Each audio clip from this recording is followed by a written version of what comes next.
Cette Ferrari Type 250 GT coupé est une icône, un classique des voitures de luxe du XXe siècle. Comme toujours chez la marque au cheval cabré, la mécanique est exceptionnelle et l'allure générale remarquable.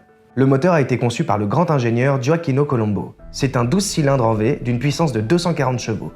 La 250 GT atteint 100 km/h en moins de 7 secondes et peut monter jusqu'à 220 km/h en vitesse de pointe. Sa carrosserie élégante est conçue dès le départ dans un esprit de simplicité par le célèbre designer Pininfarina. La grille du radiateur est longue et étroite, les phares sont saillants et l'habitacle sportif. Le pare-brise et la lunette arrière ont la même inclinaison, ce qui donne un bel équilibre à sa silhouette. Mais la véritable particularité de la 250 GT se cache ailleurs. Avant elle, l'usine Ferrari sortait à peine une centaine d'autos par an, qui étaient soit des exemplaires uniques, soit des commandes. Or, la passion dévorante d'Enzo Ferrari pour la compétition coûte très cher et il faut absolument gagner plus d'argent. Il décide donc de créer une auto plus commerciale, destinée à une production semi-industrielle. Entre 1958 et 1961, 350 exemplaires du coupé 250 GT ont été construits dans la nouvelle usine de Maranello.